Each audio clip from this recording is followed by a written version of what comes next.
Hello, guys and girls! Muito boa noite. Welcome back. Seja muito bem-vindo, muito bem-vinda a mais uma noite ensolarada de muito conhecimento. Aqui na segunda série, exatamente hoje, dia 30 de setembro. Professor, temos o que para o dia de hoje? É só o que nós temos. É muita informação, muito modelo de questão a ser praticado. E lembrando a você que o conteúdo, né, o objeto a ser trabalhado no dia de hoje, você pode ter certeza que vai fazer um acompanhamento extensivo até o final do ano, aquela prova de recuperação, prova final, última prova. Por quê? Porque ele é cumulativo. E esse conteúdo ele é muito presente em textos também. Vamos dar uma olhadinha? Vem aqui comigo. Lembrando que no sábado letivo nós respondemos questões, né?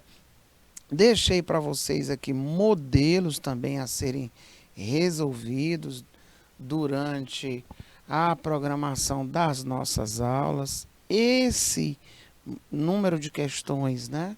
Apelidamos aí de para casa. Falei para vocês que iria deixar já em evidência, tá?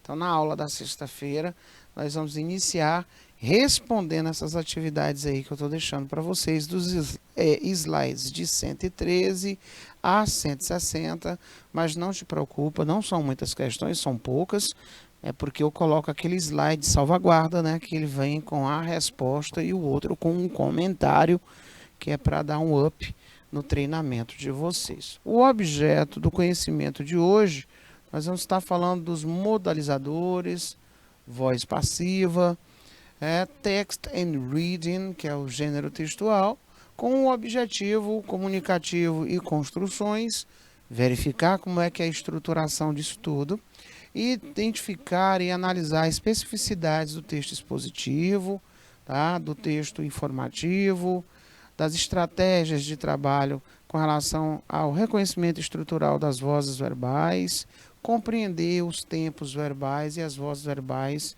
gênero e tipo textual. Gente, esses itens aqui sempre nós fazemos, né, durante o ano. Por quê? Porque nós trabalhamos com tempos verbais, nós trabalhamos com pronomes, nós trabalhamos com vocabulário. Por quê? Porque nós trabalhamos com textos dentro das competências e habilidades, modelos de questões, tá? Que são do Enem, de faculdades, de universidades, de concursos, questões autorais, questões essas que nós levamos em conta na hora de colocar na tua prova, essa que vai aí para a tua cidade para você responder. Certinho? Então, procure sempre visualizar o feitio, tá? Para que você possa, em tempo hábil, trazer as dúvidas e aí nós vamos começar a resolver a tarefa que ficou aí para casa, né? Tarefa para casa, vamos resolver, stay tuned, fica ligadinho. E a primeira é com relação a essa parte envolvendo vocabulário, envolvendo texto. Quando se fala em texto, a primeira coisa que ele vai te perguntar por dados presentes no texto, onde você tem que levar em consideração a existência, né, da silhueta textual. Que texto é esse? Será que é uma notícia? Será que é uma pesquisa? Será que é um texto multimodal? Será que é uma manchete de jornal? Será que é um artigo científico? Então, tudo isso tem que levar em consideração. Outro detalhe, ele tem título, eu já fico a par do título. Ele tem palavras cognatas, eu já fico atrás das palavras cognatas. Elas vão me ajudar, por exemplo, ebola, vírus, fatos, tá? Então nós temos ebola, vírus, causa, né? Sério, fatal, se não tratado, ebola, vírus, que é o EVD, ele apareceu em 1976, simultâneos, tá? No Sudão e também na República Democrática do Congo, tá? Ocorreu no vilarejo, vila, ebola, tá? Ebola vírus disease, olha só. Ebola, febre hemorrágica do ebola, é severa, fatal em humanos.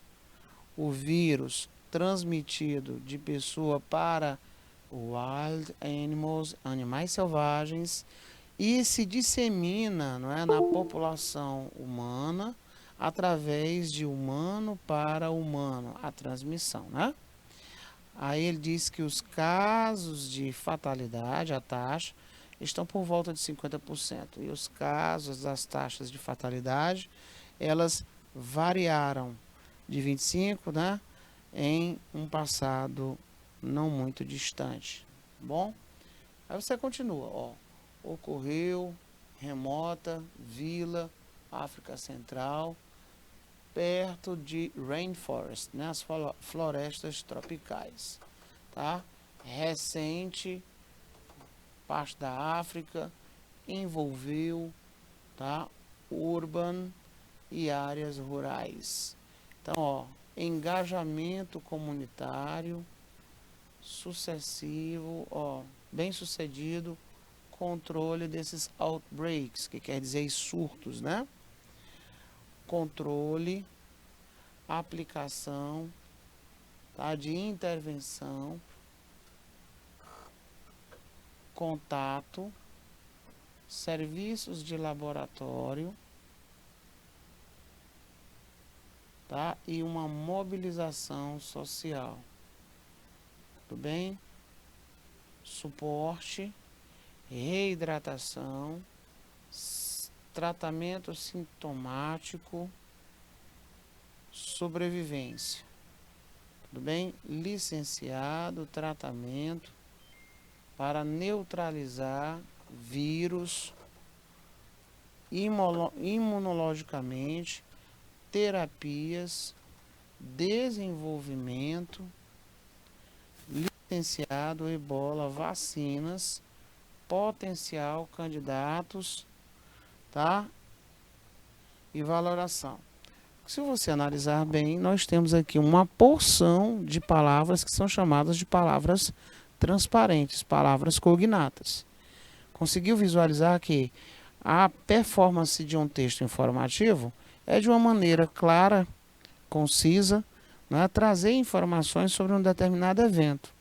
O que conseguimos aqui, através dessa tradução primeira, nem sequer uma tradução, mas sim a utilização das palavras cognatas, né, é justamente verificar que um acontecimento, né, acontecimento sobre a doença do vírus ebola, que é esse Ebola Virus Disease. Essa palavra disease quer dizer doença, né?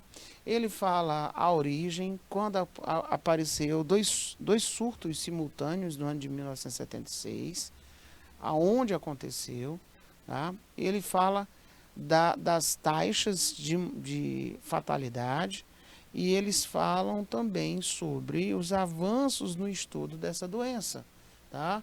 E quais medidas devam ser tomadas para um melhor controle, de modo a ter uma mobilização social e a trazer esse tratamento precoce, né?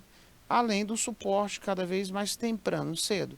Esse cuidado com a reidratação, tratamento sintomático, que melhora a questão da sobrevivência. Não há ainda, né, para essa época aí, uma vacina, né, que neutralizasse o vírus, tá? E aí ele diz que tem algumas terapias que estão em desenvolvimento. Isso na época. Bom, o que a questão vai pedir aqui? Ela vai nos solicitar que os gêneros textuais são classificados conforme as características comuns que os textos apresentam em relação à linguagem e ao conteúdo. A partir do seu conjunto de características, esse gênero textual ele pode ser classificado como: jovens, aqui a primeira situação que nós temos que levar em conta é o vocabulário, porque as letras A, B, C, D e E, elas vão me fornecer, por um exemplo, informações tipo esse advertisement, é propaganda, anúncio. Birth invitation, que é convite de aniversário. Recipe, receita. News, né, que são notícia, tá? E aqui já percebemos que a nossa letra é a letra D, é a resposta correta, até mesmo porque, pela silhueta textual e pelo que ela se propõe, é trazer uma informação, é uma reportagem, né, sobre o acontecimento do ebola naquela região, datada de 1976, e ele veio trazendo, né, até chegar aos avanços no tratamento desta problemática de saúde. A outra questão que ficou para casa, ainda com relação ao mesmo texto, né, é tratar das palavras cognatas. Nós terminamos de fazer isso. No texto, nós saímos grafando todas as palavras que têm uma sensiparidade, uma aparência ou uma igualdade, né, com a nossa língua e tem principalmente o mesmo significado. Ele diz o seguinte: as palavras cognatas são as palavras da língua estrangeira, semelhantes na escrita e no significado com outra palavra na língua portuguesa. Ponto. Então ele pede que você analise essas alternativas A, B, C, D e E verifique aquela que mais se aproxima à língua portuguesa. Então, se você marcou como letra correta a letra E, você conseguiu capturar muito bem o que foi dito aí no bojo da questão, né? Lembrando que outbreaks quer dizer surtos, epidemias, illness, doença, undergoing, submeter-se, through significa através. Para esse momento, nós vamos estar dando uma olhadinha sobre o que chamamos de modalizadores, os modal verbs. Quem são eles, professor? Eles servem para quê? Bom, eles têm uma missão muito interessante. Aquilo que o verbo não consegue atingir através da exemplificação do seu próprio nome, e ele repassa um modo de ação, aí está presente o verbo modal.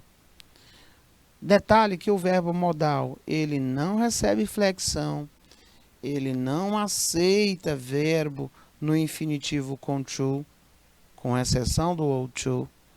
Ele não aceita ed, s, ss, ies, ele não aceita ing, ele não é conjugado em todo o tempo verbal. Em algumas ocasiões, nós temos verbos que podem substituí-los sem perda de sentido. O primeiro a ser chamado aqui a linha de raciocínio é o may, que significa posso, pode, tá? Ele tem indicação de permissão mais formal, pode ser substituído por está permitido a fazer alguma coisa. Ele indica uma probabilidade chamada de probabilidade easy, é uma probabilidade grande, tá? E ele tem essa missão de indicar esse grau de formalidade. É aquele momento que quando você vai adentrar a sala de alguém, de alguma autoridade, você utiliza May I come in, sir?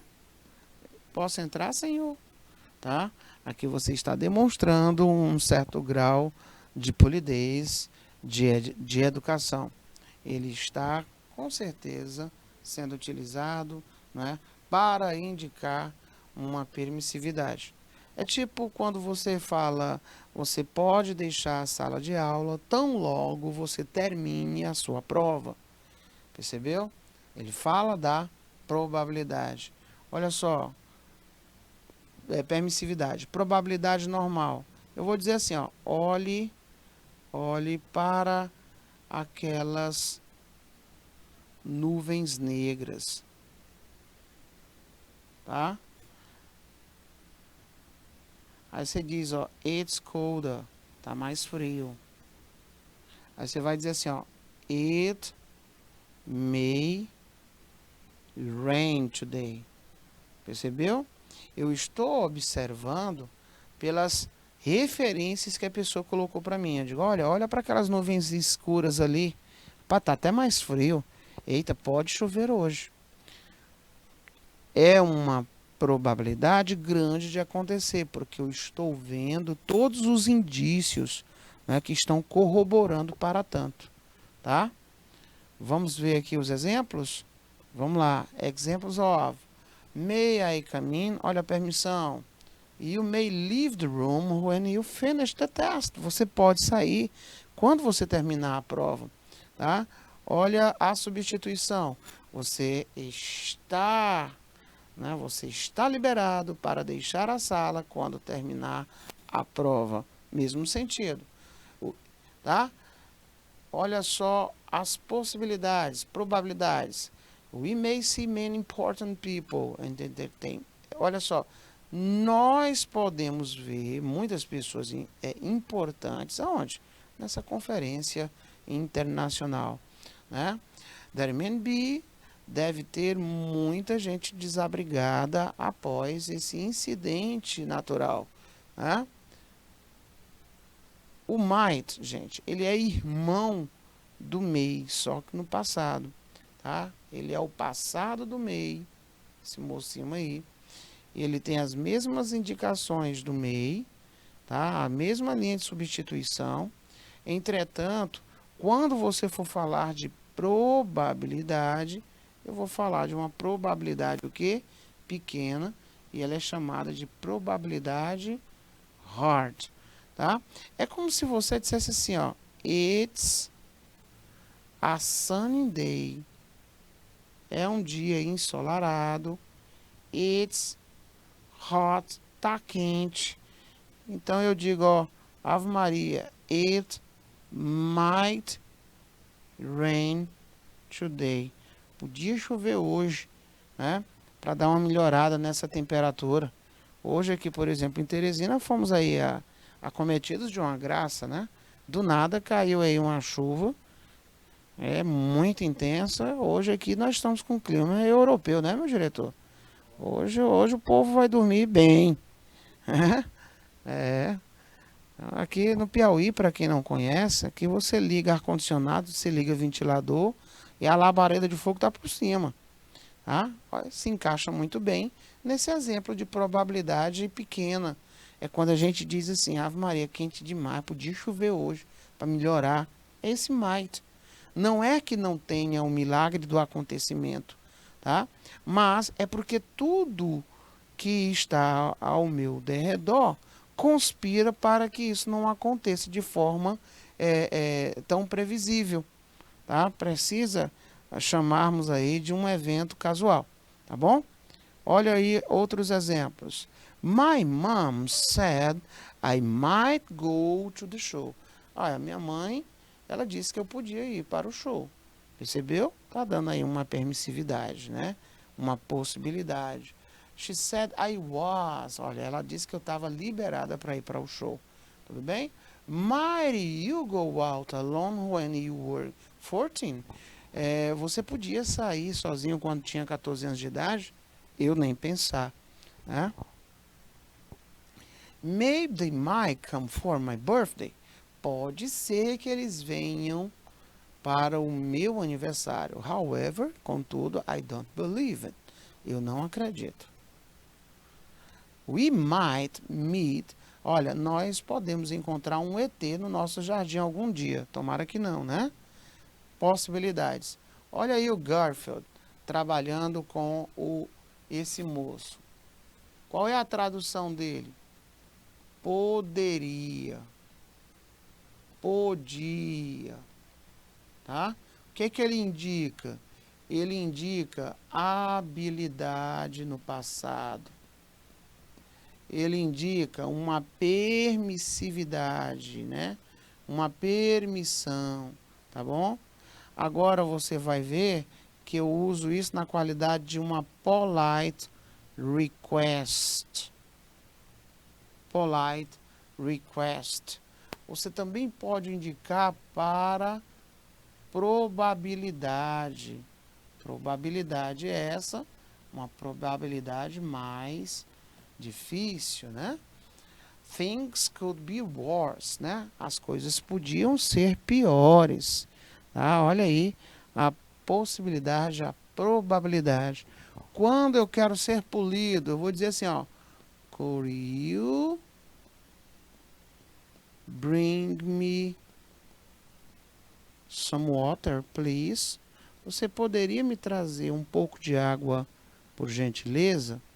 Olha aí, ele sendo utilizado para fazer um pedido polido, um pedido educado.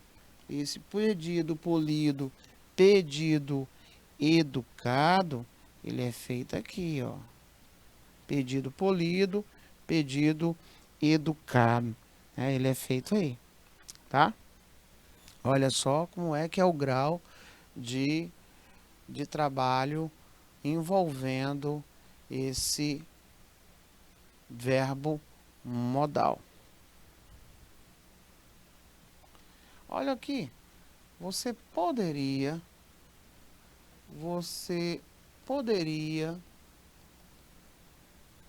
abrir a porta, por gentileza? Por favor. O que é isso? Nada mais do que o modal sendo utilizado para indicar uma polite request. Certo? Uma polite request. Um pedido polido, literalmente. Né? Um pedido polido, literalmente. Bom, na sequência, o should, ele indica dever, né? Deveria. Ele está no sentido, gente, de conselho, de recomendação, sugestão, uma crítica quando ele é negativo. Por exemplo, you should not, ó, you should not, você não deveria stay here, ficar aqui. Você não deveria ficar aqui, tá? Olha só, você não deveria ficar aqui, tá? Exemplos. You should answer your questions now. Você deveria responder suas questões agora. He said, we should come back tomorrow. Ele disse que nós deveríamos voltar amanhã. Aconselhando, né? You should turn off your cell in classroom. Você deveria, olha só, desligar o seu aparelho de celular na aula. What should I do now? O que eu deveria fazer agora? Pedindo aí uma orientação, um conselho. You should not be so impolite. Você não deveria ser tão mal educado, tão deselegante. They should not drink so much. Eles não deveriam beber tanto assim. Eles não deveriam beber tanto assim. Tá vendo? Tá fazendo aí uma crítica, né? Bom, esse rapaz aqui, ele é o irmão de should.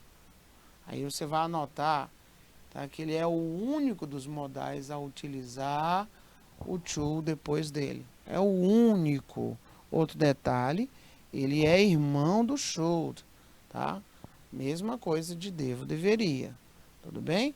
Indica conselho, recomendação, uma sugestão, tá? Exemplo. You should answer your questions now. Olha lá, a mesma linha de raciocínio. Tá aqui, ó. A diferença é que ele aceita verbo no infinitivo com to. Tá? A mesma frase, se utilizando a mesma linha de substituição. Tá? O must. Must, ele pode ser traduzido como tem que. Por isso que ele pode ser, inclusive, substituído por esses aí, ó. Tá? Ele indica uma obrigação.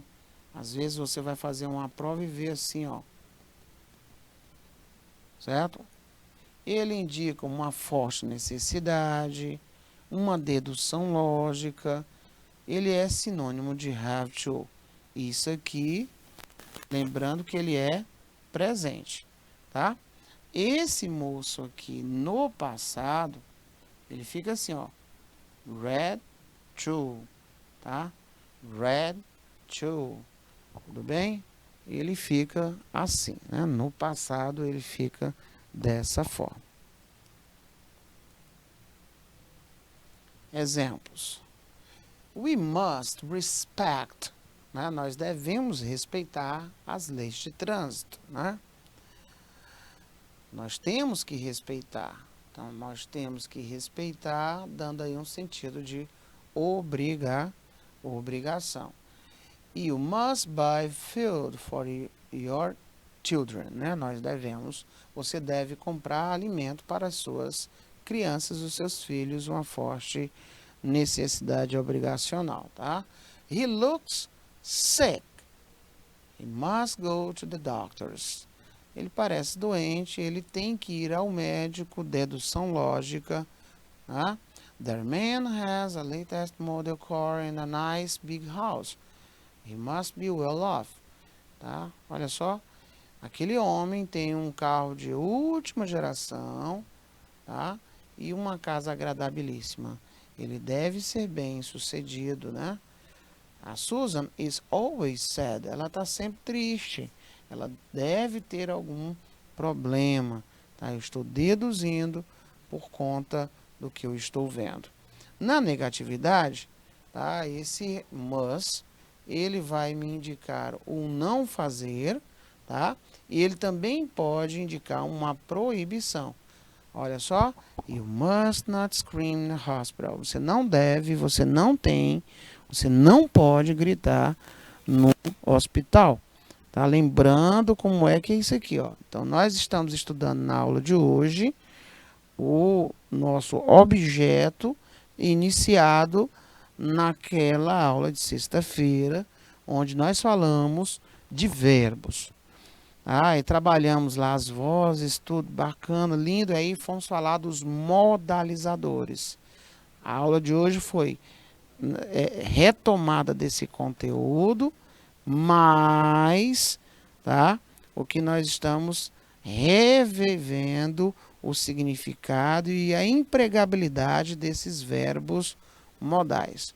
Pois bem, esses verbos são amplamente, olha, você não pode ultrapassar o farol vermelho, tá? Porque ele está dando ideia de obrigação, proibição, né? You must study. Você tem que estudar para as suas provas. Ou you don't have to. Você não tem, né? Ou você não tem que estudar para as suas provas, né? Ou você não tem a necessidade de estudar para as suas provas. Ele fala da não necessidade. Alright? Bom, um tipo de questão muito comum é essa. Ele traz para você, por um exemplo, ele vai trazer para você um texto. Dentro dessa concepção textual, ele pode te fazer pergunta pelo conteúdo que nós estamos estudando. Se fizer pelo conteúdo que nós estamos estudando, eu já tenho que olhar aonde eu consigo sinalizar esse conteúdo. No caso, eu consigo ver aqui, ó, na roupa dela, tá? Então, quando ela fez Can you hear me? Ela está fazendo um questionamento da seguinte forma, né? Tá perguntando assim, ó, você consegue me ouvir? Você consegue me ouvir? Tá? Can you hear me? Você consegue me ouvir? Outra modalidade de trabalhar texto é ele te fazer pergunta pelo gênero textual. E aí você vai ter que olhar para a silhueta do texto para ter aí uma noção. Esse texto é o quê? É a capa de um jornal, é uma revista, é uma música, entendeu? Porque nós estamos falando de gênero textual. Outro detalhe é checar a fonte. Quando eu faço a checagem da fonte, eu verifico de onde ele foi extraído, o conteúdo, tá? E verifico também a presença do gênero textual. Magazine covers, que são capas de revistas. Então, na capa da revista Glamour, porque trata do lado fashion, né? Eu consigo visualizar Can you hear me? Você consegue me ouvir, né? A cidadã aqui por nome de Greta, ela é uma ativista, ela tem cravado aí no blazer dela esse questionamento, tá bom? Olha aí, o verbo modal can, no texto ele expressa o quê? Dúvida, consequência, habilidade ou permissão. Ora, ficou tranquilo, porque quando ela falou assim, ó, can you hear me? Ó, você consegue me ouvir? E aqui ela deixou, não é, um entendimento interessante. Ela, por se tratar de uma ativista, né, de uma ambientalista, ela faz menção ao verbo can na qualidade de uma habilidade, tá? Então você consegue me ouvir, tá? Por isso que a resposta correta é a letra C. Olha só. I can run fast. Olha aí o verbo indicando habilidade. Eu consigo correr rápido, tá? I can speak. Eu consigo falar em inglês. Olha aí. Habilidade cognitiva, habilidade física, habilidade cognitiva, tá? É a outra modalidade de trabalhar com esse conteúdo. Mesmo texto, e agora ele vai perguntar pelo gênero textual. A silhueta desse texto. Será que é um poem, um cartoon, um article, tá? Ou é um magazine cover? Nós vimos pela base que ele é um magazine cover, né? Ele é uma capa de revista. Não tem perfil de poema, não é uma história em quadrinho e muito menos um artigo científico. Bom, nesse texto eu já consigo visualizar a existência, né, de uma silhueta textual. Tem como eu checar? Tem como eu checar. Através da checagem, eu sei de onde ele foi extraído, eu sei o conteúdo principal, eu sei a data do último acesso, que foi 21 de outubro de 2021. Eu consigo dizer se é impresso, se é digital e ainda consigo visualizar o conteúdo. Bom, na chamada eu percebo que é alguma coisa envolvendo os casos de Covid-19, tá? E esses casos de Covid-19, ele faz um alerta que é em uma parte específica, né? Específica. Eles falam, inclusive, do plano B, né? Ele diz que a Inglaterra, England, aqui ó, tá falando especificamente de lá, que a Inglaterra, ela ainda não vai fazer uso do plano B, tá bom? Ele diz aí tranquilamente. Outro detalhe que eu tenho que tomar cuidado é que eu consigo visualizar de imediato a utilização desse modal aqui, ó. Então ele diz que os casos de Covid-19, eles podiam atingir 100 mil dia, mas que a Inglaterra, ela ainda não iria se fazer uso do plano B. Tá? Então agora, de posse dessas informações, eu vou na questão. O texto pertence a qual gênero? Será que ele é um poster? Será que ele é um recipe? Será que ele é uma letter? Será que ele é uma news headline, tá? O que é que você acha? Então, ó, pôster, receita, carta, ou ele é uma, olha só, é essa letra nossa, é uma manchete de jornal. Então, nós vimos aqui, né, a presença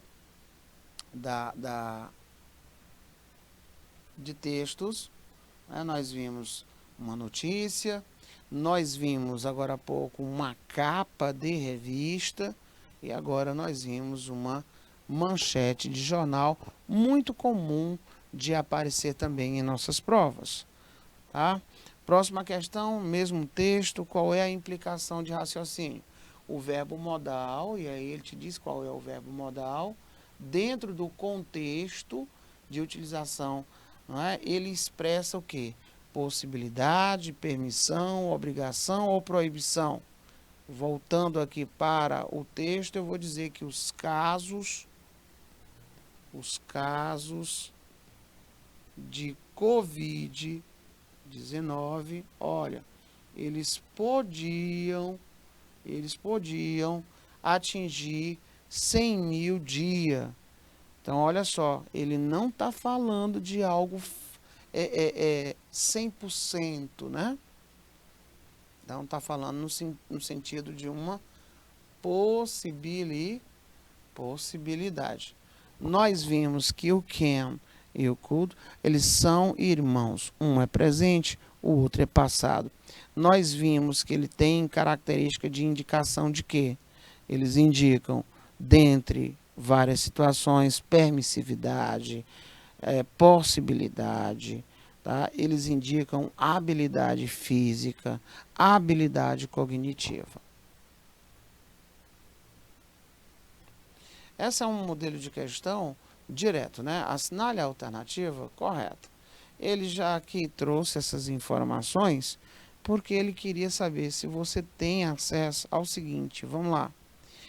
Você lembra que os modais, os verbos modais, eles são verbos, né, cheios de exigências. Então vamos lá, a primeira delas.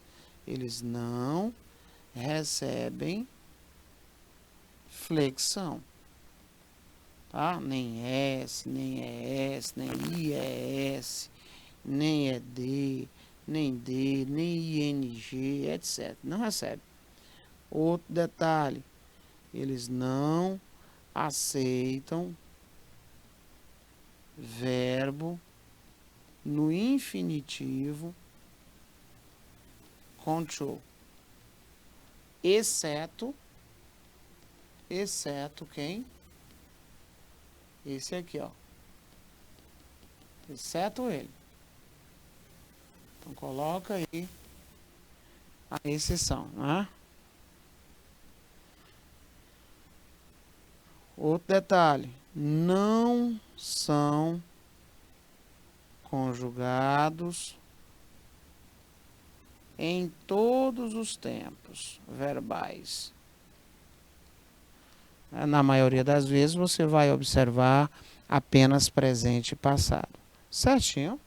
Sendo assim, senhores, vamos raciocinar. Não recebe ing, está fora. Não recebe verbo depois dele no passado, está fora. Não recebe verbo com flexão, está fora. Não recebe verbo com show, está fora.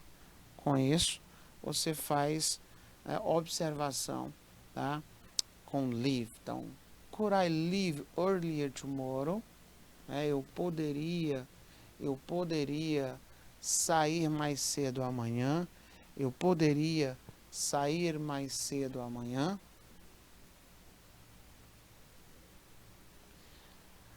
We can do it. We can do it, né? Ó, conseguimos,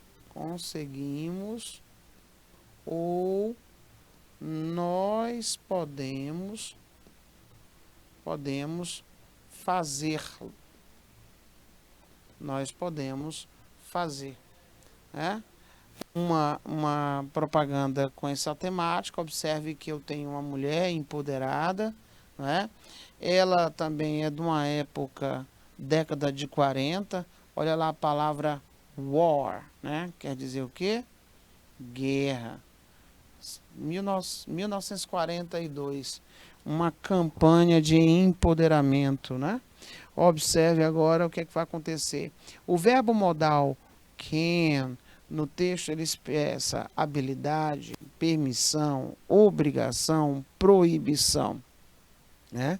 Quando ela diz, nós podemos fazer, né? Nós conseguimos fazer. Então, elas estão dizendo que tem a habilidade para tanto, né? Nós conseguimos executar uma determinada tarefa. A mesma situação, datada de 1942, agora, olha lá, nós temos, num primeiro momento, uma visão positiva, né? Homens e mulheres. No segundo, uma inabilidade, ó. Inabilidade, porque está negativo. Wear mask, usar máscara. No, we can't. Não conseguimos em 2020, né? Pela própria característica da silhueta textual, eu sei que esses cartoons, né? Eu sei que eles têm uma missão de tecer críticas sociais. Então, vamos lá. O verbo modal can't, ele indica capacidade, permissão, obrigação, proibição. Bom, nós já vimos que é a ausência dessa capacidade, né? Ele está se referindo à inabilidade, tá? Ele está falando da falta de capacidade. Eles não conseguem usar máscara, tá? É como se eu dissesse assim, ó, I can't swim, ó, I can't swim faster. Não é que eu não saiba nadar, mas é porque eu não consigo nadar mais rápido, tá? Eu não tenho essa habilidade de nadar mais rápido, certo? Então, esses aí são os famosos modalizadores. Então, ficou com dúvida? Pegue o conteúdo, aí no seu livro, na sua escola tem esse livro, tá? Qualquer livro de inglês, dá uma olhada na teoria, reveja essa aula gravada, tá? Acesse a plataforma, procure lá por conteúdo chamado verbos modais. Tem várias aulas sobre ele, tá? São conteúdos bons de serem trabalhados, exigem muita atenção, além, obviamente, de um vocabulário diferenciado em algumas ocasiões. Certinho? Gente, me despeço de vocês. Bom final de semana, mas nós teremos o segundo momento da nossa aula, só que gravado até as 22h30. Continuidade aqui com a parte prática.